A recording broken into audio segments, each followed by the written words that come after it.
Yann Siri, 14 ans, élève en classe de 4e, passionné de technologie. Sa spécialité, la cybersécurité. Il y a quelques mois, il a eu l'idée de concevoir une application pour aider les internautes à se prémunir contre les cyberattaques. Sa plateforme entièrement gratuite en ligne se présente sous l'appellation YAM Cyber. C'est une application cybersécurité professionnelle pour l'Afrique de l'Ouest. Que je voulais étendre ça à toute l'Afrique de l'Ouest parce que moi, au début, je voulais que ça touche tout le monde entier. Mais j'ai remarqué que dans les autres continents, ils sont plus déjà sensibilisés à ça. Mais ici, j'ai remarqué que c'est vraiment beaucoup, surtout au niveau des mobile money, c'est vraiment beaucoup. Le site est à but pédagogique. On y retrouve les types d'attaques en ligne, les conseils pour protéger ses comptes et surtout les erreurs à éviter.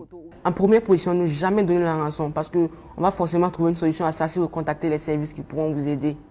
Il ne faut jamais donner ses mots de passe, ses coordonnées bancaires via WhatsApp ou bien via photo. C'est très dangereux.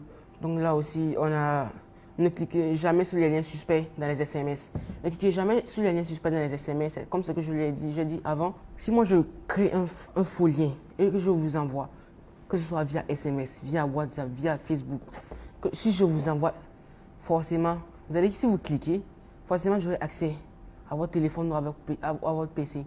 Ces dernières années, la cybercriminalité ne cesse de prendre de l'ampleur au Burkina Faso.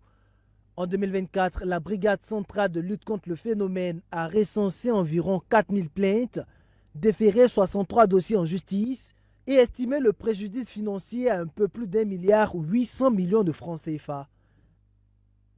Yann s'est dit interpellé par ces dommages subis par les internautes.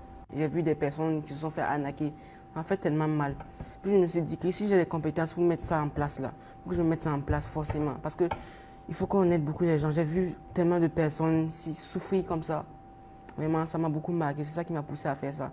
La deuxième raison, ça a été parce que j'ai remarqué que c'était plus les enfants, les jeunes. Je ciblais plus les jeunes, les enfants, parce que c'est eux qui grandissent après. Et puis c'est eux qui sont victimes de ce type d'attaque-là. Ceux qui manquent de sensibilisation à ça. Yann est un autodidacte. Il dit avoir souvent eu recours à l'intelligence artificielle pour concevoir son site. Son géniteur, qui a guidé ses premiers pas dans l'informatique, entend bien l'accompagner dans sa passion.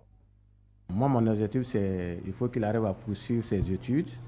Peut-être après le BPC, on pourra lui trouver une école technique.